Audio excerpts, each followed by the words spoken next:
নমস্কার বন্ধুরা, ভাগ্যের দিশারি অনুষ্ঠানে আপনাদের সকলকে জানাচ্ছি অনেক অনেক স্বাগত। দর্শক বন্ধুরা, আমরা প্রত্যেকটা দিন কিন্তু আমরা লড়াই করে চলেছি। লড়াই করছি কার সাথে? ভাগ্যের সাথে। কারণ আমরা জানি যে আমরা ভাগ্যের দ্বারা নিয়ন্ত্রিত এবং আমরা সাধারণ মানুষ ভাগ্য সম্পর্কে কিন্তু কিছুই জানি না। তার কারণ আমরা আমাদের পাস্ট জীবনে কি হয়েছে সেটা হয়তো আমরা জানি, কারণ সেটা আমাদের নিজেদের সঙ্গেই ঘটেছে। কিন্তু বর্তমানে কি হচ্ছে বা বর্তমান পেরিয়ে আগামী দিনে কি হতে চলেছে সেই সম্পর্কে আমাদের কিন্তু কোনো ধ্যান ধারণা নেই। তার জন্য প্রয়োজন কিন্তু একজন জ্যোতিষ গবেষকের। একদমই বন্ধুরা, জ্যোতিষ নিয়ে যারা গবেষণা করছেন তারাই কিন্তু একমাত্র বলতে পারেন যে আপনার আগামী দিনে কি হতে চলেছে। আগামী দিনে যদি কোনো ভালো কিছু থেকে থাকে তাহলে তো তিনি বলে দেবেনই, আগামী দিনে যদি কোনো খারাপ কিছু থেকে থাকে সেই দুর্ভাগ্যটা কাটিয়ে কিভাবে আপনি সফলতার দিকে এগিয়ে যাবেন সেটাও কিন্তু একজন জ্যোতিষ ব্যক্তিত্ব বলতে পারেন। তবে বারবারই বলছি, সাধারণ জ্যোতিষ নয়, একজন জ্যোতিষ যিনি গবেষণা করছেন এবং যিনি খুব সুন্দরভাবে সূক্ষ্ম বিচার করেন তার কাছেই কিন্তু আপনাদের যেতে হবে। আর আমাদের আজকের অনুষ্ঠানে যাকে আমরা পাচ্ছি তিনি কিন্তু হস্তরেখায় গোল্ড মেডেলিস্ট, জ্যোতিষ শাস্ত্রী ডক্টর সঞ্জিত চক্রবর্তী। ইতিমধ্যে এই অনুষ্ঠান আপনারা কিন্তু সোনার বাংলার পর্দায় প্রত্যেক বৃহস্পতিবার 2:40 দেখেছেন এবং এই অনুষ্ঠান আপনাদের ভীষণ ভালো লেগেছে। তার প্রেডিকশন আপনাদের অত্যন্ত ভালো লেগেছে এবং তার প্রেডিকশন গুলো শুনে মনে হয়েছে আপনাদের যে হ্যাঁ, একজন সঠিক জ্যোতিষ ব্যক্তিত্বকেই কিন্তু আমরা পেয়ে গেছি। হ্যাঁ বন্ধুরা, আজকেও কিন্তু আমরা ওনাকে পেয়ে গেছি এবং আজকে এমন কিছু প্রশ্ন নিয়ে ওনার কাছে আমরা যাব যে প্রশ্নগুলো আপনাদের মনে ভীষণভাবে কৌতূহল জাগায়। আপনাদের প্রতিনিধি হয়ে আমি সোমা, আমি অবশ্যই সেই প্রশ্নগুলো নিয়ে ওনার কাছে যাব। কিন্তু তার আগে আসুন আমরা সেই বিখ্যাত জ্যোতিষ ব্যক্তিত্বকে আমাদের মধ্যে স্বাগত জানাই। অবশ্যই উপস্থিত রয়েছেন হস্তরেখায় গোল্ড মেডেলিস্ট জ্যোতিষ শাস্ত্রী ডক্টর সঞ্জিত চক্রবর্তী মহাশয়, যার সম্বন্ধে অনেক কিছু হয়তো বলা যায় কিন্তু এই স্বল্প সময়ের মধ্যে এতটুকুই তার সম্বন্ধে আমরা বলতে পারলাম। আমাদের সকলের তরফ থেকে ডক্টর সঞ্জিত চক্রবর্তী মহাশয়কে আমরা জানাচ্ছি অনেক অনেক স্বাগত এবং নমস্কার। নমস্কার ডক্টর সঞ্জিত চক্রবর্তী, বয়স অনুযায়ী সকলকে প্রণাম ও ভালোবাসা।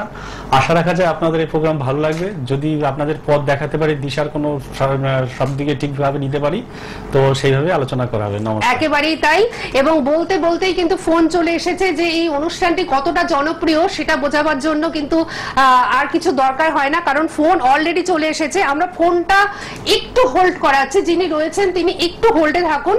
একটা বিষয় নিয়ে আলোচনা করব, সেই বিষয়টা কিন্তু ভীষণভাবে আপনাদের মনে কৌতূহল জাগায়। কথাটা হচ্ছে যে যজ্ঞ, এই যে আমরা জানি যে কোনো সমস্যার জন্য যজ্ঞ করা হয় এবং যজ্ঞের মাধ্যমে সে সমস্যার সমাধানটা করা হয় এবং এই যজ্ঞ কথাটির সঙ্গে প্রত্যেকেই কিন্তু মোটামুটি ভাবে জানে আর কি। তো এই যজ্ঞ আসলে কি, এটা একটু আপনার কাছ থেকে আমরা শুনতে চাই। সুন্দর প্রশ্ন এটা। আমরা যজ্ঞ সাধারণত করে থাকি বেলকাঠ বা ঘি, মধু, এইসব নানান রকম জিনিস সামগ্রী দিয়ে আমরা যজ্ঞ করে থাকি। তা যজ্ঞ কিন্তু আমরা সাধারণত এটাই বুঝে থাকি যে হোম যজ্ঞ বলতে এটাই বোঝায় যে বেলকাঠ দিয়ে বাড়িতে একটু আগুন জ্বালিয়ে ব্রাহ্মণ ডেকে এনে পূজা অর্চনা করার পরে যজ্ঞ করে থাকি। এটা একটা বড় ভাবে আমরা দিক ধরতে পারি যে এটাই হয়তো বড় যজ্ঞ বা এটাই কিছু। যজ্ঞ 5 ধরনের হয়।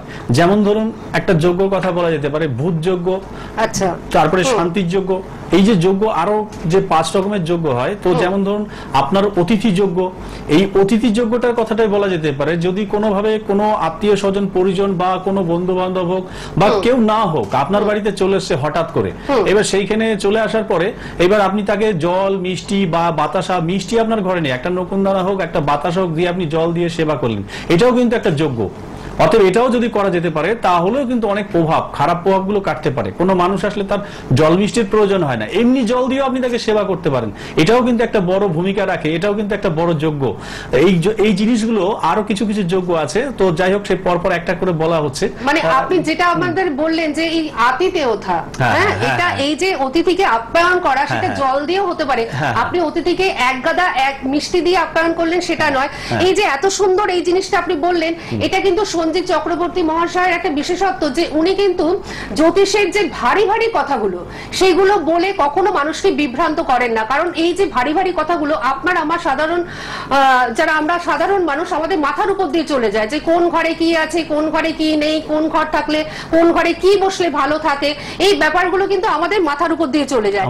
তো আপনি কিন্তু সেটা কখনো করেন না। আপনি যেটা করেন, আপনি খুব সুন্দর কিছু উপাচারের কথা বলেন, যেগুলো করলে মানুষ কিন্তু ভীষণ ভালো থাকে এবং তার মাধ্যমে মানুষের ভালো থাকাটা, এটাই কিন্তু আপনার একটা বিশেষত্ব। এটাও আরেকটা বলা যেতে পারে ভূতযোগ্য বলে অনেকে। ভূতযোগ্য কথাটা অর্থ এটাই বোঝায়, মানুষ মনে করে যে হয়তো ভূত পেতকে খাওয়ানোকে এটাকেই বড় একটা যোগ্য মনে করে, কিন্তু না, ভূত পেত কথার অর্থ এটা বোঝায় যে পয়সাটাকে আপনি দিচ্ছেন, আপনি ভাবছেন যে এটা আমি অপচয় করছি বা নষ্ট করে ফেলছি। ভূতযোগ্য কথাটা হচ্ছে এটাই যে কোনো পশু পাখি, জন্তু জানোয়ার বা পিঁপড়ে, পোকা মাকড় এদেরকে খাওয়ানো। কোনো পিঁপড়েকে আপনি চিনি খাওয়ান, মাছকে আটা খাওয়ান, পশু পাখিকে আপনি জল খাওয়ান, এটাও কিন্তু একটা যোগ্য।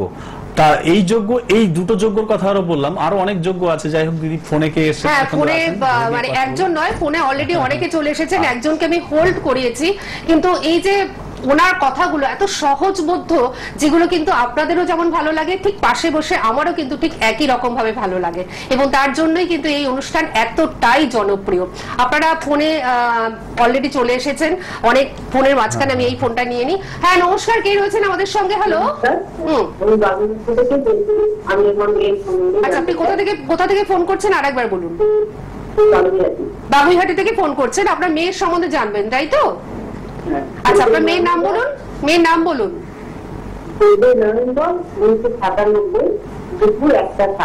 14ই নভেম্বর, 1 মিনিট, 14ই নভেম্বর 1997, তাই তো?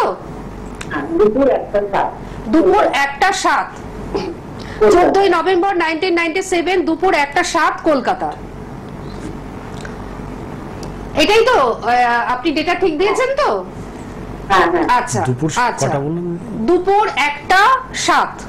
আচ্ছা, যার নামটা বললেন না তো? আর নামটা আপনি কিন্তু বলেননি। ঈশিতা। জন্মস্থান কোথায়? কলকাতা। আচ্ছা আচ্ছা, কোন দিকটা জানতে চাইছেন? আচ্ছা, কোন দিকটা আপনি জানতে চাইছেন? কেরিয়ারটা জানতে চাইছেন, ঠিক আছে। উনি বিচার করছেন। ততক্ষণ আমি একটু বলে দিই যে বুকিং নাম্বার আপনারা টিভি স্ক্রিনে দেখতেই পাচ্ছেন। দুটো বুকিং নাম্বার তো একটা রেড বক্সের মধ্যে যাচ্ছে, সেই দুটো আপনারা অবশ্যই নোট ডাউন করুন। আর আমার মুখ থেকে শুনে আরেকটি নাম্বার কিন্তু আপনারা নোট ডাউন করবেন, 7501231550। আমি আবারও বলে দেবো, আপনারা খাতা পেন নিয়ে রেডি থাকুন। নমস্কার দিদি। হ্যাঁ, আমি তো দেখতে পাচ্ছি যে আপনার মেয়ের তো একটু মাথাটা একটু গরম থাকবে, আর দ্বিতীয় কথা হচ্ছে শরীরটাও খুব ভালো যাবে না। শরীরটা খুব ভালো যাবে না, এর পায়ে যন্ত্রণা বা পেটের প্রবলেম, পেটে ব্যথা, এগুলো একটা সমস্যা থাকবে। মেয়েলি ব্যাপারেও সমস্যা থাকবে। আর কিছু কিছু ব্যাপারে দেখবেন আপনি এর কিছু জিনিস, কিছু বন্ধু বান্ধবী বা এদের থাকতে পারে, তাদের কাছে কিছু গোপনীয় কথা বলে ফেলে। এই কারণের জন্য একটা অপবাদ যোগ আসছে, এর সামনে একটা অপবাদ যোগ আসছে। আর কর্মজীবনটা খুব ভালো আসবে, খুব ভালো আসবে। এখন এই মুহূর্তের জন্য হয়তো একটু ডিস্টার্ব আসছে, আর খুব ভালো যোগ আসবে সামনে।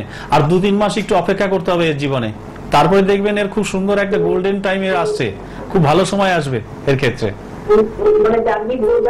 একদম 100% রয়েছে চাকরির যোগ, আসবে 2-3 মাস। হ্যাঁ হ্যাঁ, হয়ে যাবে, হয়ে যাবে, হবে। একে বলুন কোন মাছকে একটু খাবার আটা খাওয়াতে বলুন, চাকরি হয়ে যাবে। ঠিক আছে, নমস্কার। ভালো একটা খবর কিন্তু আপনি পেলেন। হ্যাঁ, এবং পাওয়ার পর এই অনুষ্ঠানে ফোন করে আবার বলতে হবে যে হ্যাঁ, আমার মেয়ে চাকরি পেয়েছে।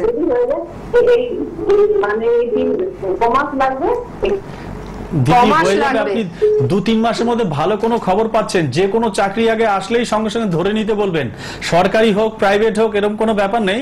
যদি চাকরি চলে আসে, যেটা হোক, ছোট হলেও যেন ধরলেই দেখবেন, ওটা ধরলেই একটা বড় খবর আপনি পেয়ে যাবেন। আচ্ছা, ঠিক আছে, নমস্কার দিদি। ঠিক আছে, আপনি সঙ্গে থাকুন, ভালো থাকুন। আমি একটু দর্শকদের বলে দিই, নিশ্চয়ই এই অনুষ্ঠানে ফোন করে আপনি জানাবেন, সেটাই আমাদের সব থেকে বড় পাওনা। আচ্ছা, হ্যাঁ, সঙ্গে থাকুন, ভালো থাকুন। আমি পরবর্তী ফোনে যাওয়ার আগে একটু বুকিং নাম্বারটা আরেকবার বলে দিই, 7501231550, 7501231550। এই নাম্বার ছাড়াও দেখুন দুটো নাম্বার টিভি স্ক্রিনে রেড বক্সের মধ্যে যাচ্ছে, আপনারা দেখতেই পাচ্ছেন। একটা রেড বক্সের মধ্যে ডিসপ্লে হচ্ছে 6296473065 এবং 8016626469। এই তিনটে নাম্বারেই কিন্তু বুকিংটা চলছে। এই তিনটে নাম্বারে বুকিং করে কোথায় আসবে আসবেন। ওনাকে আপনারা কোথায় পাচ্ছেন আমি একটু বলে দিই। প্রথমত বলবো হুগলি এবং বর্ধমানের বন্ধুরা আপনারা কিন্তু খুব লাকি, কারণ ওনার চেম্বার রয়েছে জিরাটে। জিরাটে ওনার নিজস্ব চেম্বার রয়েছে। বনগাঁর বন্ধুরা আপনারাও কিন্তু লাকি, বনগাঁ শহরেই ওনাকে কিন্তু প্রপার বনগাঁতেই আপনারা ওনাকে কিন্তু পেয়ে যাচ্ছেন। মালদাতে ওনাকে পাচ্ছেন, হ্যাঁ উত্তরবঙ্গের বন্ধুরা মালদাতে ওনাকে কিন্তু পেয়ে যাচ্ছেন। মেদিনীপুরের বন্ধুরা মেদিনীপুরে ওনাকে কিন্তু পেয়ে যাচ্ছেন। এবং কলকাতার বন্ধুরা এতক্ষণ ধরে ভাবছিলেন যে কলকাতায় কোনো চেম্বার নেই, নিশ্চয়ই রয়েছে। একদম সুন্দর দমদমে ওনার চেম্বার রয়েছে, যাতে দক্ষিণ কলকাতা এবং উত্তর কলকাতার মানুষেরা আপনারা সুন্দরভাবে দমদমে চলে আসতে পারেন। তার জন্য দমদমে কিন্তু ওনার চেম্বার রয়েছে এবং হুগলির কিছু অংশের বন্ধুরাও কিন্তু দমদম চেম্বারে চলে আসতেই পারছেন। উত্তর 24 পরগনার কিছু অংশের বন্ধুরাও কিন্তু দমদমে চলে আসতে পারছেন। সুতরাং এই প্রত্যেকটি চেম্বারের জন্য আপনাদের বুকিং করতে হবে কোন নাম্বারে? বুকিং নাম্বার টিভি স্ক্রিনে আপনারা দেখেই নিয়েছেন, অবশ্যই নোট ডাউন করে নিয়েছেন। আর আমার মুখ থেকে শুনে আরেকটি নাম্বার নোট ডাউন করবেন, 7501231550। আচ্ছা, পরবর্তী ফোনে যাওয়ার আগে আমার যোগ্য নিয়ে তো মানে আপনি কি আর কিছু বলবেন? বলা যেতে পারে, যেটা আমরা ভূত যোগ্য সেটা শুনলাম। সবচেয়ে মানে যদি 5টা যোগ্যর কথা বলে থাকি তো নাম্বার 1-এ আছে কিন্তু পিতামাতার ক্ষেত্রে। একটু সঙ্গে থাকুন প্লিজ, একটু সঙ্গে থাকুন। যদি বলা যেতে পারে যে যজ্ঞ সবচেয়ে বড় কোনটা, তাহলে এই যে আমরা হোম যজ্ঞ করে ঘি মধু চন্দন নানান রকম সামগ্রী দিয়ে পুজো অর্চনা করে সেখানে যজ্ঞ করে থাকি ব্রাহ্মণ বা পণ্ডিত ডেকে এনে, এটা তো যজ্ঞ রয়েছে। কিন্তু মহাযজ্ঞ, তার থেকে বড় যজ্ঞ আমি মনে করি পিতামাতা। পিতামাতাকে সেবা করা আদি জীবন পর্যন্ত, যতদিন পিতামাতা থাকবে তাদেরকে সেবা করা, এটা হচ্ছে সবচেয়ে বড় যজ্ঞ। যদি তাদেরকে সেবা করা বা খাওয়া দাওয়া ঠিক মতো দেওয়া, পরিষ্কার পরিচ্ছন্ন ঠিকভাবে রাখা, তো এটা হচ্ছে সবচেয়ে বড় যজ্ঞ। যদি এই যজ্ঞটা কেউ করতে পারেন তার কোনোদিনও অর্থের অভাব আসবে না বা দুঃখ আসবে না। যতদিন সে থাকবে হয়তো সম্মুখীন হবে দুঃখ, কিন্তু কেটে যাবে কিছুক্ষণের মধ্যে। যাই হোক, আরো কিছু রয়েছে যজ্ঞের কথা বলা। আবার একটি মূল্যবান কথা কিন্তু আপনি আমাদের বললেন যে পিতামাতাকে যদি ভালো রাখা যায়, শ্রদ্ধা করা যায়, সম্মান করা যায়, তাদেরকে যদি সুন্দরভাবে রাখা যায়, এর থেকে বড় যজ্ঞ কিন্তু আর কিছুই হতে পারে না। আমি আগেই বলেছি যে উনি এমন সুন্দর সুন্দর ছোট্ট ছোট্ট টোটকা বা উপাচার দেন যেগুলো কিন্তু ভীষণ সহজ বদ্ধ এবং ভীষণ সহজে যেটা করা যায়। এবং এই সুন্দরভাবে বলবার জন্যই আজকে সঞ্জিত চক্রবর্তী, ডক্টর সঞ্জিত চক্রবর্তী হয়েছেন গোল্ড মেডেলিস্ট হয়েছেন, এবং ওনার কাছে কিন্তু বহু মানুষ চলে যাচ্ছেন ভালো থাকবার জন্য। কারণ উনি কিন্তু প্রত্যেকটি মানুষকে সেই সুন্দর সমাধানের রাস্তাটি দেখাচ্ছেন। সমস্যা হয়তো আপনি নিয়ে আসছেন, কিন্তু ওনার কাছে যখন আপনি যাচ্ছেন তখন দেখবেন প্রথমেই আপনার মনটা কিন্তু অনেক হালকা হয়ে যাচ্ছে, মনটা ভালো হয়ে যাচ্ছে, তারপরে তো সমাধান আছেই। আচ্ছা, আমরা একটুখানি বন্ধুকে নিয়ে নিই। হ্যাঁ নমস্কার, কে রয়েছেন আমাদের সঙ্গে? হ্যালো, আমি সঞ্চারী মন্ডল। সঞ্চারী মন্ডল, কোথা থেকে? বাঁকুড়া। বাঁকুড়া থেকে সঞ্চারী। আচ্ছা সঞ্চারী, নিজের সম্বন্ধে জানবেন তো? হ্যাঁ। আচ্ছা, ডেট অফ বার্থ? 14/3/2008। 14/3/2008, হ্যাঁ তাই তো? হ্যাঁ। আচ্ছা, সময়টা? জন্মস্থান 8টা 15। বোঝা গেল না। 8টা 15, রাত্রি 8টা 15, সকাল 8টা 15। জন্মস্থান কোথায়? কোথায়? হাওড়া। আর এখন তুমি ফোন করছো হচ্ছে বাঁকুড়া থেকে? এখন বাঁকুড়া থেকে ফোন করছো, কিন্তু তোমার জন্ম হচ্ছে হাওড়াতে, তাই তো? আচ্ছা, কি জানতে চাও বলো? শরীরটা খারাপ যাচ্ছে? শরীরটা, তোমার কথাগুলো খুব অস্পষ্ট আসছে। তোমার শরীরটা খারাপ যাচ্ছে তাই বললে তো? আচ্ছা ঠিক আছে, কেন তোমার শরীরটা খারাপ যাচ্ছে উনি বলে দিচ্ছেন। নমস্কার দিদি, যেটা আমি দেখতে পাচ্ছি আপনার কিন্তু রাহু আর শনি একই ঘরে অবস্থান করছে। তো এমন পরিস্থিতির মধ্যে ডিগ্রি ধরে হচ্ছে, তো ডিগ্রির কথাটা আমি আপনাকে বলতে পারছি না, যদি বলি একটু সমস্যা আসবে। তো সেই ডিগ্রি অনুযায়ী আমি যেটা দেখতে পাচ্ছি আপনার কিন্তু কোনো বড় ধরনের অ্যাক্সিডেন্ট, মানে যেটাকে আমরা বলে থাকি ফাড়া, সেই ফাড়া বা দুর্ঘটনা কিন্তু একটা রয়েছে আপনার। আর শরীর আপনার ভালো যাবে না এখন এই মুহূর্তের জন্য, অর্থ টানাটানি যাবে আপনার, খুবই অর্থ টানাটানি যাবে। আর আপনার সমস্যাটা যেন দিনে দিন বেড়েই যাবে, পেটের প্রবলেম থাকবে আপনার, পায়ে যন্ত্রণা এগুলো থাকবে আপনার। দেখুন, বা পায়ে যন্ত্রণা বেশি হবে আপনার, শীত টান ধরা এগুলো হবে ঘুমের ঘরে, আচ্ছা। এগুলো খুব থাকবে আপনার।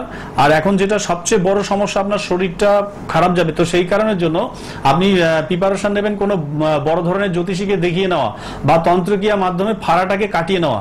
সাইকেল, গাড়ি ঘোড়া বা আপনার জল জাতীয় এইসব জায়গা থেকে একটু সতর্ক থাকবেন, কারণ বড় ধরনের দুর্ঘটনা আপনার ঘটতে চলেছে 2-3 মাসের মধ্যে। অতএব সেইভাবে কিন্তু আপনি কোনো জ্যোতিষীকে দেখিয়ে নেবেন। সঞ্চারী, তুমি কথাগুলো শুনেছো নিশ্চয়ই, যে কথাগুলো উনি বললেন, তোমাকে কিন্তু সতর্ক থাকতে হবে, সচেতন থাকতে হবে। আর ফিউচারে আমি কি নিয়ে, মানে এখন টেন্থে পড়তে পারলে কি নিয়ে এগোতে পারি, পড়াশোনাটা করতে পারি? তোমার পড়াশোনার ক্ষেত্র দিকগুলো খুব ভালো আছে, নিজের দিক থেকে নিজেকে জায়গাটা ঠিক করে নিতে হবে। আমি তোমাকে দুটো দিক বলে দেবো, সেই দুটো দিক ঠিক নয়, তারপরে তুমি নিজের দিক থেকে নিজে ভাবো যে কোনটার দিকটা তোমার করলে নিজের ভালো হবে। তো আশা রাখা যায় কেউ যদি বলে দেয় তোমাকে, তোমার ছক অনুযায়ী, যেটা আমি দেখতে পাচ্ছি তোমার ছকে এক কথা বলছে, তুমি পড়াশোনা করছো আরেক দিকে, মাস্টার ডিগ্রি নিয়ে তোমার পড়াশোনাটা বেশি ভালো দিকে আমি দেখতে পাচ্ছি, কিন্তু এখন তোমার তো অন্য দিক হয়ে রয়েছে। অতএব তুমি নিজের থেকেই চেষ্টা করো যে কোনটা করলে ভালো হয়। ঠিক আছে। আর সঞ্চারী, তোমাকে আমি আরেকটা কথা বলি, যে তোমার যদি ডক্টর সঞ্জিত চক্রবর্তী মহাশয়ের সাথে কথা বলতে ইচ্ছে হয়, বা ওনার কাছ থেকেই পরামর্শটা নিতে ইচ্ছে হয়, বা ওনার কাছ থেকেই তুমি সমস্যার সমাধান করতে ইচ্ছুক হন, সেক্ষেত্রে তুমি কিন্তু অনলাইনেও তুমি যোগাযোগ করতে পারো। ঠিক আছে, এটা শুধু তোমাকে বলছি তা নয়, আমি সমস্ত বন্ধুদের উদ্দেশ্যে বলছি যে যারা দূর দূরান্তে রয়েছেন, কোনো মতেই আসতে পারছেন না, দূরত্বজনিত কারণ হতে পারে, শারীরিক অসুস্থতা হতে পারে, যে কোনো কারণ হতে পারে, হয়তো আসতে পারছেন না, সেক্ষেত্রে আপনারা কি করবেন, অনলাইনে কিন্তু ওনার সঙ্গে যোগাযোগ করবেন। প্রতিকার যদি করার থাকে, সেক্ষেত্রে কিন্তু বাড়িতে বসেই আপনারা কুরিয়ারের মাধ্যমে প্রতিকার পেয়ে যাবেন। আর অনলাইনে আপনারা সমস্ত বিচারটা পাবেন, এবং তার সঙ্গে জটক বিচারও কিন্তু আপনারা পেয়ে যাবেন। সব বিচারই কিন্তু অনলাইনের মাধ্যমে পেয়ে মাথাটা যাবেন। একটু গরম আছে খুব। ও, মাথাও গরম? সঞ্চারী, মাথাও কিন্তু গরম।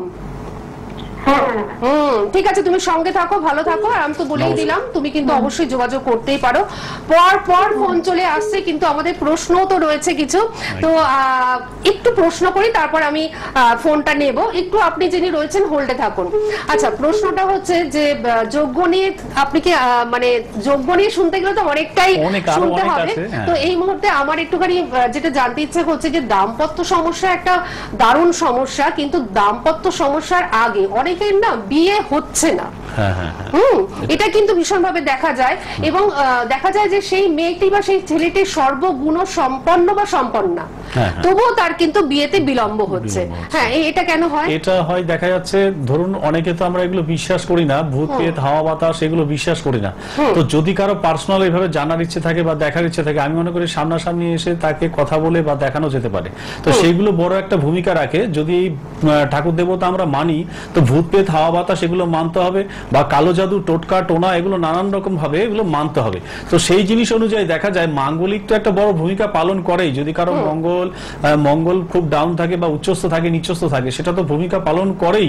সঙ্গে দেখা যায় যে যদি এমনও কোনো কেউ আছে, দেখা গেল কোনো বাড়ির নিজের বাড়ির লোক, দেখা যাচ্ছে আমার মেয়ে ভালো নেই, দুঃখে আছে, অতএব এই বাড়ির মেয়েটা পড়াশোনা ভালো করছে, তো আমার ভাইয়ের মেয়েটা বা দাদার মেয়েটা বা কাকিমার মেয়েটা, যে কোনো কেউ হতে পারে।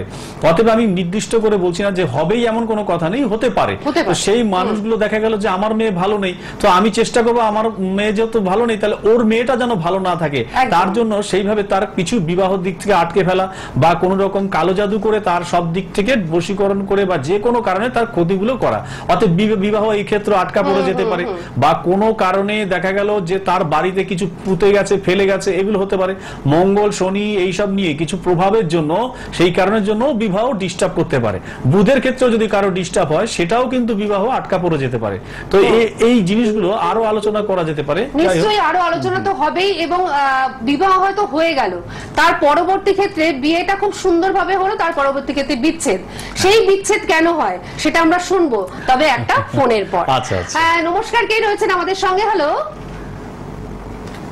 হ্যালো হ্যালো, কেউ রয়েছেন আমাদের সঙ্গে কিন্তু কানেক্ট করতে পারছেন না, আপনাকে নিতে পারলাম না, আমি পরবর্তী বন্ধুকে নিচ্ছি। হ্যালো হ্যালো, হ্যাঁ নমস্কার, বলুন কে বলছেন? আপনি বলুন কে বলছেন?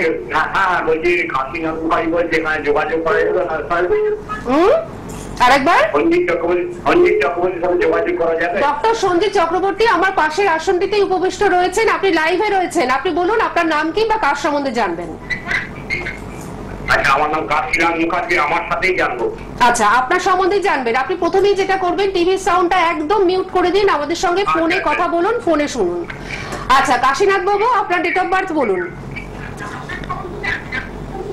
আপনি টিভির সাউন্ডটা মিউট করেননি। টিভি সাউন্ড মিউট না করলে আপনি অনেক দেরি করে শুনবেন, যাতে আমাদের সময়টাও নষ্ট হবে, আপনার সময়টাও নষ্ট হবে। আপনি বলুন, আপনার ডেট অফ বার্থ বলুন। না, আমার মনে হচ্ছে ওনাকে আমরা নিতে পারছি না। আচ্ছা বলুন, হ্যাঁ বলুন বলুন বলুন। অন্যজন না, আপনাকে আমরা নিতে পারলাম না, দুঃখিত, কারণ আপনি অনেকটা লেট করে ফেলেছেন, কারণ প্রচুর বন্ধু রয়েছেন, তাদের প্রত্যেককে আমাদের সুযোগটা দেওয়া উচিত। হ্যাঁ নমস্কার, কে রয়েছেন আমাদের সঙ্গে? হ্যালো। হ্যালো, নমস্কার। হ্যাঁ নমস্কার, বলুন কে বলছেন? আমি নদিয়া থেকে বলছি। হ্যাঁ বলুন বলুন, নাম কি? আমি জানতে চাই, প্রীতম বিশ্বাস। প্রীতম বিশ্বাস, আচ্ছা। হ্যাঁ, date of birth 7 September 1991। 7 September 1991। সময়টা? সময় সকাল 11টা 28 মিনিট। সকাল 11টা 28 মিনিট। জন্মস্থান কোথায় প্রীতম? নদিয়া। নদিয়াতে জন্ম। টাইমটা আরেকবার বলতে পারবেন? সকাল 11টা 28 মিনিট। আচ্ছা আচ্ছা আর জন্মস্থান হচ্ছে নদিয়া। আচ্ছা আচ্ছা। স্যারকে নমস্কার। হ্যাঁ নমস্কার। হ্যাঁ, উনি মানে দেখছেন, ক্যালকুলেশন করবেন, কিন্তু আপনি কি জানতে চান সেটা একবার বলুন। আমি কেরিয়ারে বিবাহ নিয়ে জানতে চাই। কেরিয়ার এবং বিবাহ দুটো? আচ্ছা আচ্ছা, ঠিক আছে। দর্শক বন্ধুদের বলবো, দর্শক বন্ধুরা আপনারা কিন্তু যে দুটো নাম্বার টিভি স্ক্রিনে যাচ্ছে সেই দুটো নাম্বার অবশ্যই নোট ডাউন করে নিন। দেখুন একটা রেড বক্সের মধ্যে দুটো নাম্বার ডিসপ্লে হচ্ছে, আর আমার মুখ থেকে আরেকটি নাম্বার শুনুন, 7501231550। এই নাম্বারটি অবশ্যই নোট ডাউন করে নিন। নমস্কার দাদা। নমস্কার নমস্কার প্রীতম বাবু, আপনি নমস্কার। বলছি টিভি সাউন্ডটা মিউট করে দিন। আপনার পেটের প্রবলেম, পায়ে যন্ত্রণা, এগুলো কিন্তু খুব থাকবে। আপনার পেটের প্রবলেমটা বেশি থাকবে। আচ্ছা, তো পায়ে শিরটান ধরা বা পায়ে নখকুনি হওয়া, এগুলো ভীষণ দেখা যাবে। পড়ে গিয়ে কোনো পায়ে চোট বা অ্যাক্সিডেন্ট হয়ে থাকতে পারে। আপনার হয়েছে এরকম? হ্যাঁ, দেখুন ছকে তাই বলছে। আর আপনার বিবাহ ক্ষেত্রে কিন্তু একটু ডিস্টার্ব দেখা যাবে। আর আপনি খুব বুঝে শুনে কথা বলেন, হিসাব করে কথা বলেন, বেশি কথা বলতে পছন্দ করেন না, খুব জ্ঞানী গুণী মানুষ আপনি। আর আপনার শিক্ষা গুণ সবাই আপনাকে কদর করবে, শুধু আপনার আত্মীয় স্বজন ঘরের লোক আপনার কদর করবে না। অতএব আপনার দিকগুলো খুব ভালো দিক আছে, কর্মজীবন ভালো আছে, অর্থ যশ মান। আপনার একটু সময় লাগবে কিন্তু হবে। আর বিবাহ ক্ষেত্রে এখন প্রথম দিকে একটু ডিস্টার্ব, তারপরে ঠিক আছে, আপনার খুব ভালো যাবে আপনার জীবন। আর আরেকটা যেটা হ্যাঁ হ্যাঁ হ্যাঁ বলুন বলুন। আমি এখন চাকরির জন্য হ্যাঁ, চাকরির যোগে আপনি যেটা করছেন, আমার মনে হয় ব্যবসার দিকটা এখনো আপনার রয়েছে। ব্যবসা বাণিজ্যের দিকে বা কোনো নতুন কর্মজীবনে আপনার আরো একটু ঘুরতে হতে পারে। তবে চাকরি হবে, আপনার চাকরি হবে, প্রাইভেট হলেও হবে। আচ্ছা, হবে হবে, চাকরি হবে। ঠিক আছে, আপনি সঙ্গে থাকুন, ভালো থাকুন। দর্শক বন্ধুদের বলে দিই যে জিরাট হুগলির জিরাটে ওনার কিন্তু বাড়ি এবং নিজস্ব চেম্বার রয়েছে। সুতরাং জিরাটে আপনারা পাচ্ছেন আপনারা বনগাঁতে, প্রপার বনগাঁতেই পাচ্ছেন, মালদাতে পাচ্ছেন, মালদা টাউনে, এছাড়াও মেদিনীপুরে আপনারা পাচ্ছেন, এবং কলকাতার বন্ধুরা দমদমে কিন্তু ওনাকে আপনারা পেয়ে যাচ্ছেন। তবে ঠিক কোন জায়গায় এবং কবে কোথায় পাচ্ছেন সেটা জানবার জন্য একটু ফোন নাম্বারে আপনাদের ফোন করে জেনে নিতে হবে। আর দুটো নাম্বার তো আপনারা টিভি স্ক্রিনে দেখতেই পাচ্ছেন। আর আরেকটি নাম্বার 7501231550, এই নাম্বারটিতেও আপনারা কিন্তু অবশ্যই ফোন করতে পারেন। লাস্ট একটি ফোন আমরা নিয়ে নেব কিনা ভাবছি। হ্যালো হ্যালো হ্যালো হ্যালো, প্রচুর ফোন রয়েছে যার জন্য ফোন আমরা কানেক্ট করতে পারছি না। হ্যালো হ্যালো, নমস্কার, কে রয়েছেন আমাদের সঙ্গে? হ্যাঁ নমস্কার, বলুন কে বলছেন? আমি হলদিয়া থেকে বলছি। হলদিয়া থেকে বলছেন, চট করে বলুন কার সম্বন্ধে জানবেন? কার সম্বন্ধে জানবেন? আমার ছেলের সম্বন্ধে। ছেলের নামটা বলুন। সমীরঞ্জন পারুল। আচ্ছা, ডেট অফ বার্থ বলুন। আমাদের সময়টা একদম শেষ হয়ে না আর হচ্ছে না, কারণ হচ্ছে আমাদের সময়টা একদম শেষ হয়ে গেছে, যার জন্য আমরা আর এগোতে পারলাম না। কিন্তু আপনি ফোন করেছিলেন অনেক দূর থেকে, আপনি কিন্তু ইচ্ছা করলেই ওনার কাছ থেকে সমস্ত বিচারটা কিন্তু করাতেই পারেন। এটা আমি সমস্ত বন্ধুদের উদ্দেশ্যে বলছি, দূরের বন্ধুরা আপনারা কিন্তু অবশ্যই ওনার কাছ থেকে অনলাইনের মাধ্যমে সমস্ত বিচারটা কিন্তু করাতেই পারছেন। আর অফলাইনের বন্ধুরা অর্থাৎ চেম্বারে যারা আসবেন তারা তো অবশ্যই ভালো রেজাল্ট পাবেনই, এবং অনলাইনে যারা আসবেন তারাও কিন্তু ঠিক সেম রেজাল্টই পাবেন। কিন্তু আজকে তো আমাদের থামতেই হচ্ছে। আমি বিচ্ছেদ নিয়ে একটু যাবো ভেবেছিলাম, কিন্তু পরবর্তী অনুষ্ঠানের জন্য এই প্রশ্নটা আমি রেখে দিলাম, প্রথমেই হবে সেই প্রশ্নটা পরবর্তী ক্ষেত্রে। কিন্তু আজকে আমাদের বিদায় নিতেই হচ্ছে। আপনারা দেরি করবেন না, আপনারা কিন্তু অবশ্যই ওনার কাছে চলে আসুন। ওনাকে পাচ্ছেন জিরাটে, ওনাকে পাচ্ছেন বনগাঁতে, মালদাতে, মেদিনীপুরে এবং দমদমে। আর জিরাটে ওনার নিজস্ব চেম্বার, সেখানে বর্ধমানের বন্ধুরা, হুগলির বন্ধুরা সকলেই আসার চেষ্টা করুন। আপনারা কিন্তু খুব ভালো থাকবেন। অত্যন্ত আন্তরিকতার সঙ্গে, নিষ্ঠার সঙ্গে, সততার সঙ্গে তিনি কিন্তু এই কাজটি করছেন এবং প্রত্যেকটি মানুষকে ভালো রাখছেন। এটাই কিন্তু সবথেকে বড় কথা। আপনাকে অনেক ধন্যবাদ এবং আপনাদের সকলকে জানাচ্ছি অনেক ধন্যবাদ। নমস্কার, আবার দেখা হচ্ছে। নমস্কার।